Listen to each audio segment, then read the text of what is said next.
malam-malam sendirian di sini nggak aman, Mbak. Kalau mau istirahat di tempat abang dulu aja. Malam itu, orang-orang salah paham. Seorang ojol terlihat berhenti lama di pinggir jalan bersama bule cantik yang sendirian. Ada yang menatap curiga. Ada yang berbisik kotor. Tak ada yang tahu. Satu keputusan kecil malam itu akan mengubah hidup mereka selamanya. Assalamualaikum warahmatullahi wabarakatuh. Halo sahabat semua. Selamat datang kembali di channel ini. Sebelum lanjut ke kisahnya, pastikan kalian subscribe, like, dan share. Karena cerita ini bukan sekadar drama. Ini tentang prasangka, ketulusan, dan takdir yang datang dari arah tak terduga. Lampu-lampu jalan memantul di aspal yang masih basah oleh hujan sore. Malam itu tidak ramai, tapi juga tidak benar-benar sepi. Beberapa kendaraan melintas cepat, seolah ingin segera sampai tujuan. Di tengah semua itu, Rizal, seorang pengemudi ojek online berusia 30-an, menghentikan motornya di pinggir jalan. Aplikasi di ponselnya baru saja berbunyi. Order dibatalkan. Rizal menghela napas panjang. Sejak sore, ia belum mendapat penumpang yang benar-benar menghasilkan. Saldo tipis, bensin hampir habis, dan tubuhnya mulai lelah.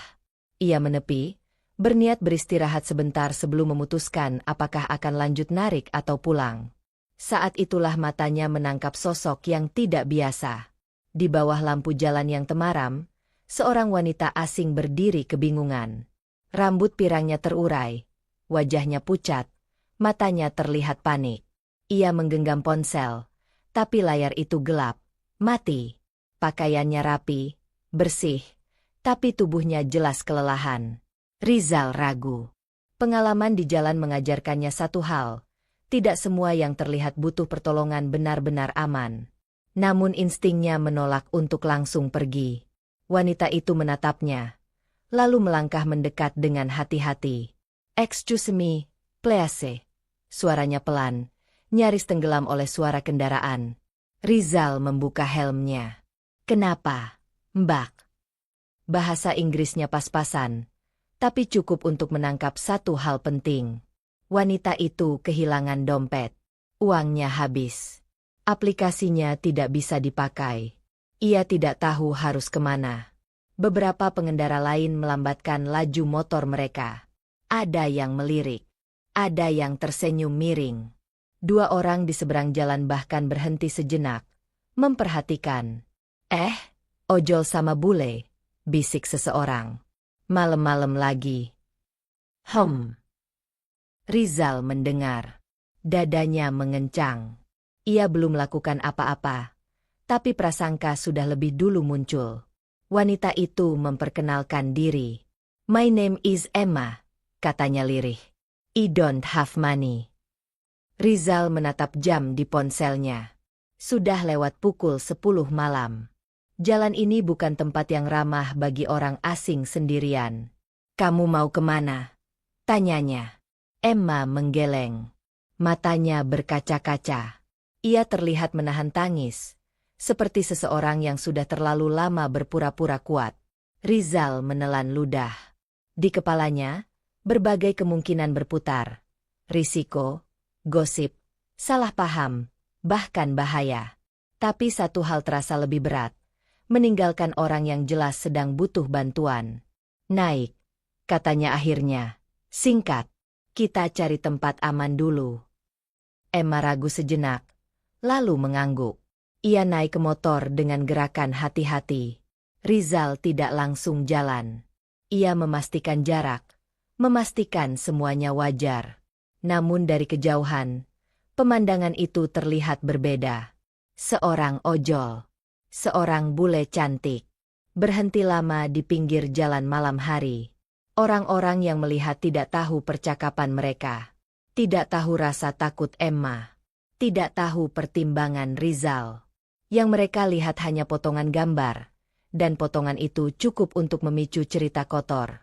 Motor Rizal melaju pelan. Emma berpegangan ringan. Tubuhnya sedikit gemetar. Rizal merasakan itu dan menurunkan kecepatan. "Kamu aman," katanya singkat. "Tenang." Emma mengangguk, meski wajahnya masih tegang. Malam itu, tanpa mereka sadari, takdir mulai bergerak. Bukan hanya tentang seorang ojol dan seorang bule kehabisan uang, tetapi tentang bagaimana satu keputusan sederhana bisa mengubah segalanya. Dan yang paling ironis, perubahan itu akan datang dari kesalahpahaman paling kotor yang bisa dibayangkan orang-orang. Motor Rizal melaju pelan menembus malam. Lampu-lampu toko mulai satu persatu tutup, meninggalkan jalanan yang makin sunyi. Emma duduk di belakang, tubuhnya kaku, seolah takut membuat gerakan yang salah.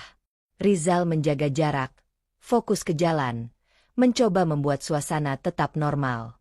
Namun di belakang mereka, cerita sudah mulai berjalan. Di sebuah angkringan yang masih buka, dua pria yang tadi melihat Rizal berhenti lama langsung berkomentar. Itu ojol yang sama bule tadi. Iya, lama banget berhentinya. Malam-malam, cewek bule pula. Tawa kecil menyertai bisikan itu. Tidak ada yang benar-benar tahu apa yang terjadi, tapi prasangka terasa lebih cepat menyebar daripada kebenaran. Rizal tidak mendengar semua itu, tapi instingnya menangkap sesuatu. Setiap kali ada motor menyalip lalu melambat, setiap kali ada mata yang menatap terlalu lama, ia merasakan tekanan yang tidak biasa. Ia sadar betul, profesinya membuatnya mudah dicurigai. "Kita kemana?" tanya Emma pelan. Bahasa Indonesianya masih kaku. "Kita cari tempat terang dulu," jawab Rizal. "Biar aman." Mereka berhenti di minimarket yang masih buka 24 jam. Lampu neon putih membuat wajah Emma terlihat jelas. Pucat, lelah, tapi rapi. Jam tangan di pergelangan tangannya tampak mahal. Sepatu yang ia pakai juga bukan sepatu murah. Rizal menangkap detail itu. Hatinya bertanya-tanya. Orang asing kehabisan uang biasanya tidak berpenampilan seperti ini. Emma duduk di bangku luar minimarket, memijat pelipisnya. Rizal membeli air mineral dan roti dengan sisa saldo kecilnya. Ia menyerahkan keduanya tanpa banyak bicara. Emma menerimanya dengan dua tangan. "Thank you," katanya berkali-kali. Suaranya bergetar, bukan dibuat-buat. "Your family?" tanya Rizal hati-hati. Emma menggeleng. "They don't know where I am." Jawaban itu membuat Rizal terdiam. Risiko yang ia ambil malam itu terasa semakin besar. Di bangku sebelah, dua remaja memandang mereka sambil berbisik. "Bang, bule ya?" "Iya." "Sendirian?" Nada suara mereka terdengar bercanda, tapi mata mereka mengamati terlalu detail. Rizal berdiri sedikit lebih dekat ke Emma. Posisinya jelas protektif. "Sudah," katanya singkat. Mereka pergi, tapi tatapan terakhir mereka menempel di punggung Rizal. Rasa tidak aman itu nyata. Rizal memutuskan membawa Emma ke kantor polisi sektor terdekat. Di sana, suasana jauh lebih tenang.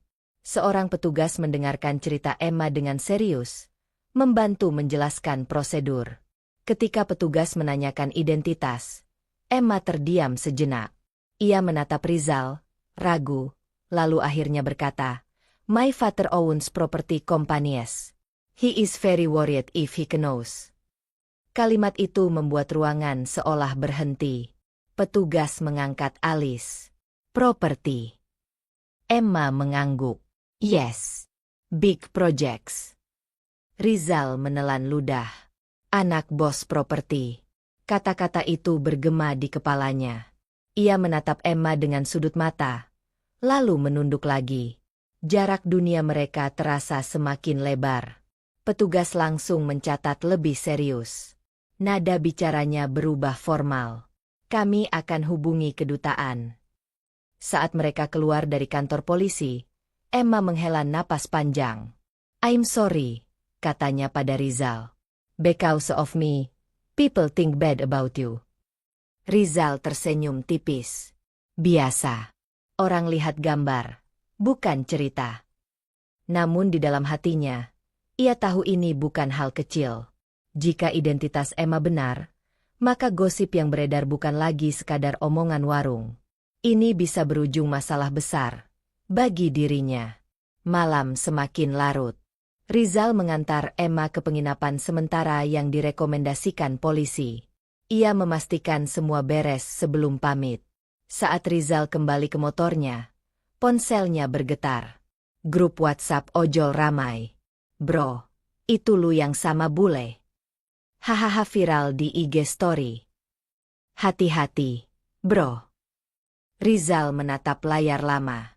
Ada foto buram, dirinya dan Emma di depan minimarket. Sudutnya salah, konteksnya hilang. Cerita sudah dipotong-potong sesuai selera orang. Ia menutup ponsel, menarik napas panjang. Malam itu, Rizal pulang dengan pikiran penuh. Saldo masih nol. Bensin hampir habis. Tapi yang paling berat adalah satu pertanyaan yang terus berputar di kepalanya. Apakah menolong orang malam ini akan menghancurkan hidupku? Atau justru membuka pintu yang tak pernah kubayangkan? Dan di kamar penginapan yang sunyi, Emma duduk menatap jendela, memikirkan hal yang sama. Tentang seorang ojol sederhana yang memilih berhenti. Saat semua orang lain memilih melaju. Pagi datang tanpa memberi Rizal kesempatan bernapas.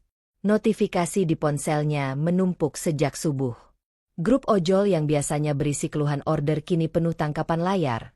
Foto buram dirinya bersama Emma, komentar-komentar liar, dan spekulasi yang semakin menjauh dari kenyataan. Bro, itu lu kan? Gila, viral. Hati-hati, bisa kena suspend. Kata suspend menancap di kepala Rizal. Ia bangkit dari kasur tipis di kamar kontrakannya, menatap jaket ojol yang tergantung di dinding. Jaket itu bukan sekadar seragam, itu sumber hidupnya. Tanpa itu, ia tidak punya apa-apa. Rizal menyalakan aplikasi. Statusnya masih aktif. Ia menghela napas, lalu keluar rumah, berharap hari ini bisa berjalan normal.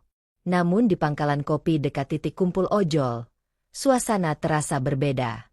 Beberapa rekan menatapnya terlalu lama. Ada yang menepuk bahu dengan setengah bercanda, setengah menghakimi. Bro, rame nih cerita lu, kata seorang teman. Lu ngapain malam-malam sama bule? Rizal tersenyum tipis. Nolong orang.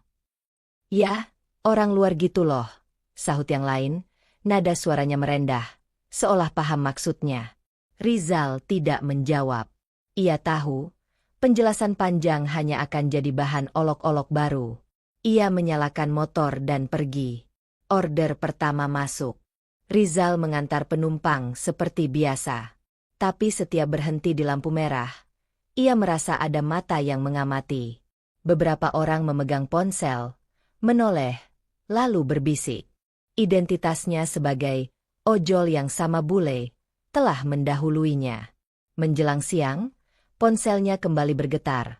Kali ini dari pihak aplikasi. Mohon klarifikasi terkait laporan pengguna. Bunyi pesan singkat itu. Jantung Rizal berdegup kencang. Ia menepi, duduk di tepi jalan, menatap layar. Ia diminta datang ke kantor layanan mitra. Tidak ada tuduhan jelas, tapi nadanya cukup untuk membuat lututnya lemas. Di kantor layanan, Rizal duduk menunggu. Dinding putih, kursi plastik, dan antrean panjang membuat waktu terasa melambat. Seorang petugas memanggil namanya.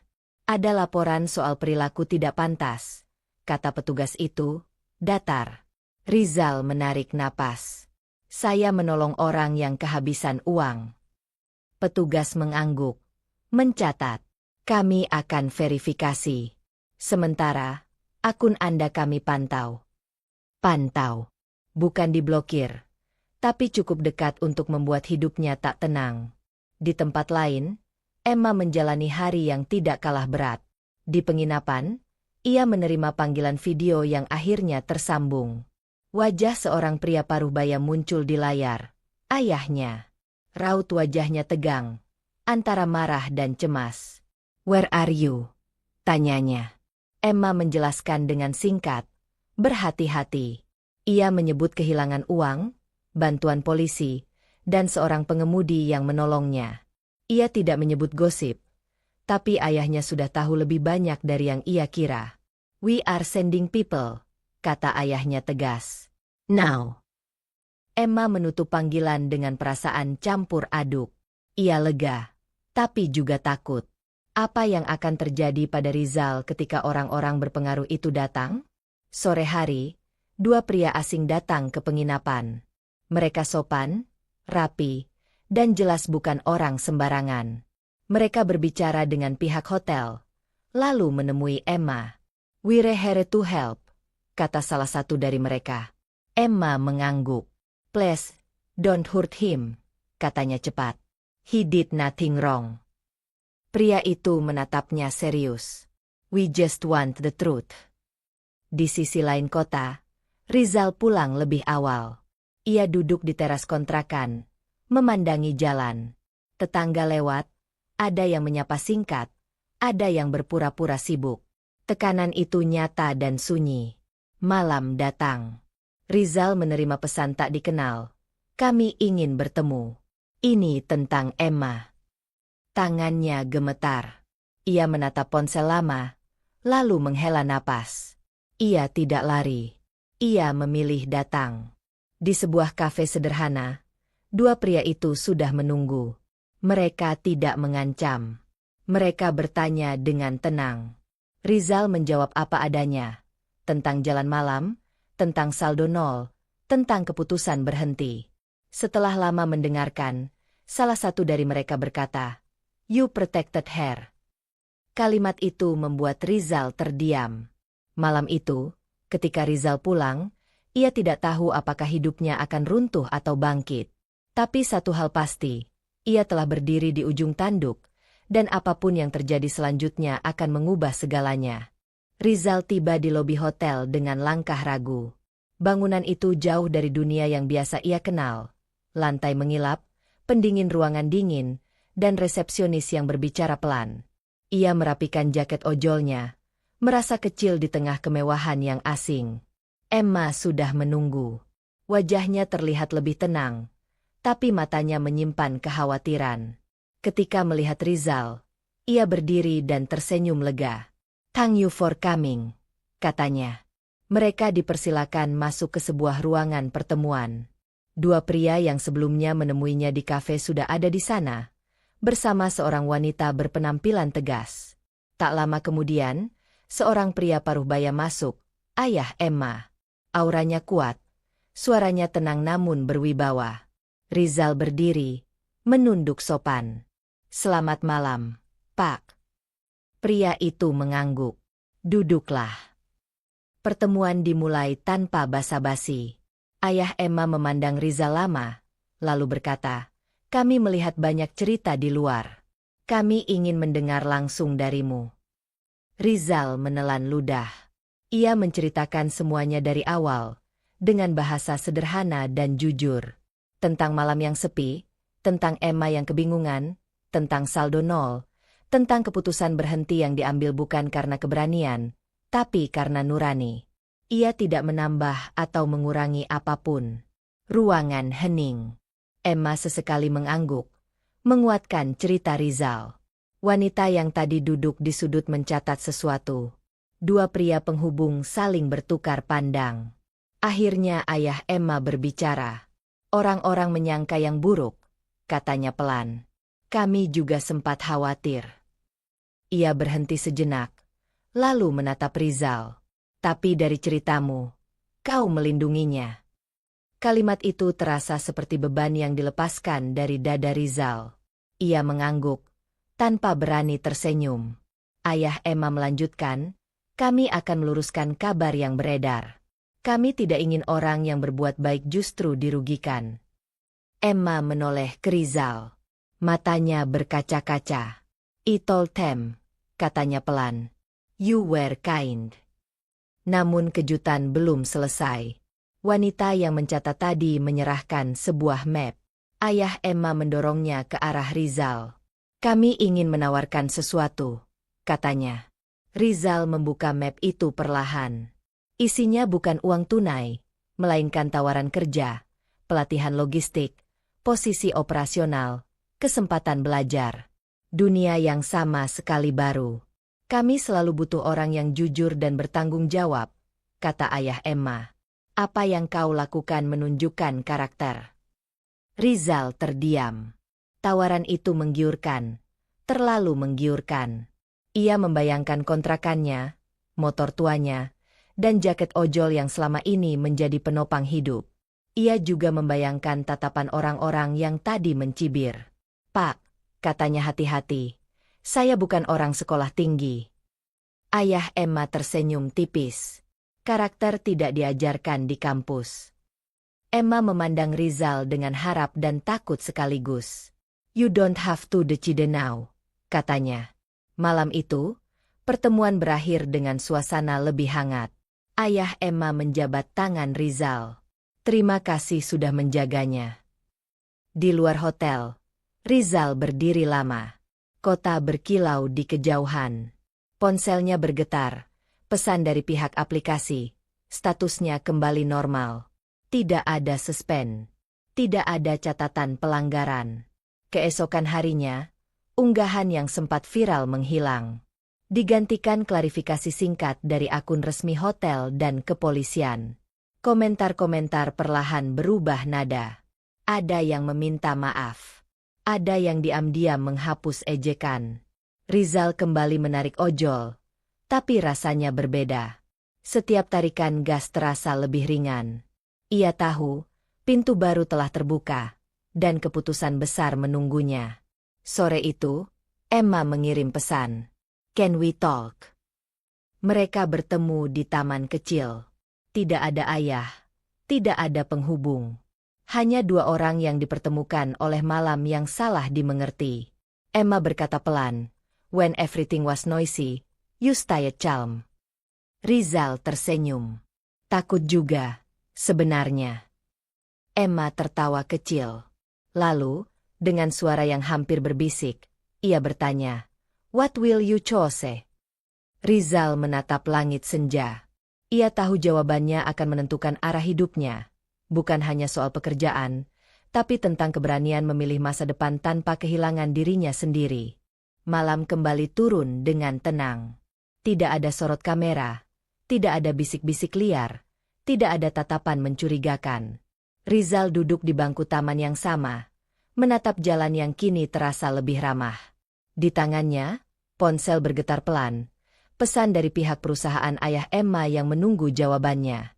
Tawaran itu bukan sekadar pekerjaan. Itu jalan keluar dari hidup yang selama ini ia jalani dengan napas tertahan. Kejar setoran, was-was suspend, dan hari esok yang selalu menggantung.